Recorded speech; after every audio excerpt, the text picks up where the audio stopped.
તો ચાલો આપણે વાર્તાની શરૂઆત ત્યાંથી કરીએ જ્યાં સામાન્ય રીતે વાર્તાઓ પૂરી થતી હોય છે, એટલે કે વિજય પછી.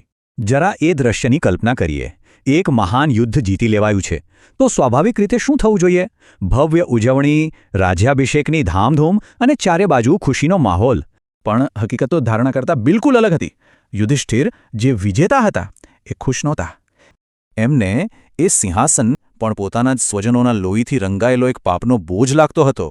આવા સમયે ભગવાન કૃષ્ણએ દરમિયાનગીરી કરી. તેઓ યુધિષ્ઠિરને બાણશૈયા પર પડેલા ભીષ્મ પિતામહ પાસે લઈ ગયા અને ત્યાં મૃત્યુની રાહ જોતા ભીષ્મએ યુધિષ્ઠિરને રાજધર્મ, ન્યાય અને કર્તવ્યનું જે જ્ઞાન આપ્યું એ જ જ્ઞાન મહાભારતના સૌથી મોટા પુસ્તક શાંતિ પર્વનો આધાર બન્યું. યુધિષ્ઠિર રાજા તો બની ગયા, પણ કાળનું ચક્ર ક્યાં કોઈના માટે રોકાય છે? હવે વાર્તા એક આખા યુગના અંત તરફ આગળ વધે છે, જ્યાં જૂની પેઢી વિદાય લે છે અને એક માતાનો શ્રાપ પોતાનું ભયાનક રૂપ ધારણ કરે છે. સમય વીતતો ગયો.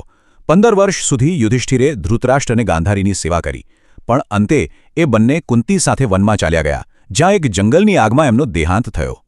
પણ સૌથી મોટી દુર્ઘટના તો હજી બાકી હતી. યુદ્ધના બરાબર 36 વર્ષ પછી ગાંધારીનો શ્રાપ સાચો પડ્યો. પ્રભાસ ક્ષેત્રમાં યાદવો મદિરાના નશામાં એકબીજા સાથે લડ્યા અને પોતાના જ કુળનો સર્વનાશ કરી બેઠા. અને આ બધું જોનારા સાક્ષી હતા ભગવાન કૃષ્ણ. એ જાણતા હતા કે આ તો કાળનું ચક્ર છે, જેને રોકી શકાતું નથી. પોતાના કુળનો અંત જોઈને તેઓ એક ઝાડ નીચે ધ્યાનમાં બેઠા. ત્યારે જ જરા નામના એક શિકારીનું બાણ એમના પગમાં વાગ્યું. પણ એ તો માત્ર એક નિમિત્ત હતું. એક ક્ષણે તેમણે પોતાના માનવ અવતારનો ત્યાગ કર્યો. કૃષ્ણના ગયા પછી પાંડવો પર જાણે આબ તૂટી પડ્યું અને એમને એવો આઘાત લાગ્યો જેની કલ્પના પણ નહોતી કરી શકાતી. અર્જુન દ્વારકા પહોંચ્યા, પણ ત્યાં સુધીમાં બહુ મોડું થઈ ગયું હતું. જેમ તેમ કરીને તેમણે સ્ત્રીઓ અને બાળકોને બહાર કાઢ્યા અને પાછળ આખી સોનાની દ્વારકા નગરી સમુદ્રમાં ડૂબી ગઈ. પણ અસલી આઘાત તો હજી બાકી હતું. રસ્તામાં કેટલાક સામાન્ય લૂંટારાઓએ એમના પર હુમલો કર્યો અને એ અર્જુન, જેના ગાંડીવના ટંકારથી દેવતાઓ પણ કંપી ઉઠતા, એ એના દિવ્યાસ્ત્રોને યાદ જ ના કરી શક્યો. એ એકદમ નિસ્સહાય થઈને હારી ગયો. આવું કેવી રીતે બની શકે? આ સવાલનો જવાબ ખુદ વેદવ્યાસજીએ જ આપ્યો. એમણે અર્જુનને સમજાવ્યું કે જે ઉદ્દેશ્ય માટે તને આ દિવ્ય શક્તિઓ મળી હતી, એ ઉદ્દેશ્ય શ્રીકૃષ્ણ સાથે જોડાયેલો હતો. એમના ગયા પછી એ શક્તિઓ પણ જતી રહી છે. હવે તારો સમય પણ પૂરો થઈ ગયો છે. અને બસ આ અંતિમ સત્યને સમજ્યા પછી પાંડવો અને દ્રૌપદી માટે બધું સ્પષ્ટ થઈ ગયું. એમણે અભિમન્યુના પુત્ર પરીક્ષિતને હસ્તિનાપુર અને કૃષ્ણના પૌત્ર વજ્રને ઇન્દ્રપ્રસ્થનું રાજ સોંપ્યું. અને પછી બધું જ ત્યાગીને તેઓ હિમાલય તરફની પોતાની અંતિમ યાત્રા એટલે કે મહાપ્રસ્થાન માટે નીકળી પડ્યા. તો આ હતી યુદ્ધ પછીની કથા. પણ મહાભારતને બરાબર સમજવા માટે માત્ર કથા જાણવી પૂરતી નથી. એની સાથે જોડાયેલી કેટલીક એવી મોટી ગેરસમજોને પણ દૂર કરવી પડશે, જેણે પાત્રોને જોવાની આપણી આખી દૃષ્ટિ જ બદલી નાખી છે.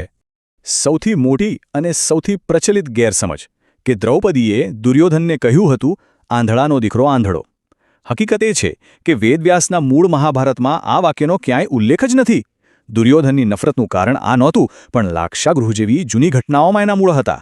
એ જ રીતે આપણે જે લંગડાતા અને બદલાની આગમાં બળતા શકુનીની ટીવી પર જોયા છે, એ પણ મોટે ભાગે કાલ્પનિક છે. મૂળ ગ્રંથ મુજબ એનો હેતુ અંગત બદલો નહીં, પણ શુદ્ધ રાજનીતિ હતી. જો એનો ભાણેજ રાજા બને તો ગાંધાર અને એ પોતે પણ શક્તિશાળી બને. બસ આટલી જ વાત હતી. હવે વાત કરીએ કર્ણની. સુતપુત્ર શબ્દને ઘણીવાર અપમાન તરીકે જોવામાં આવે છે, પણ એ સમયે એ ફક્ત એક સામાજિક પરિચય હતો. અને બીજું, દ્રોણાચાર્યે કર્ણને ભણાવવાની ના નહોતે પાડી.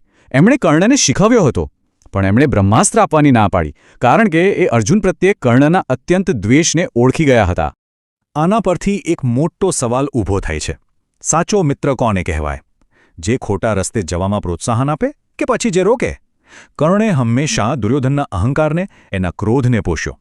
એટલે જ વેદવ્યાસજીએ લખ્યું છે, દુર્યોધન ક્રોધનું વૃક્ષ છે, તો કર્ણ તેનું થડ છે.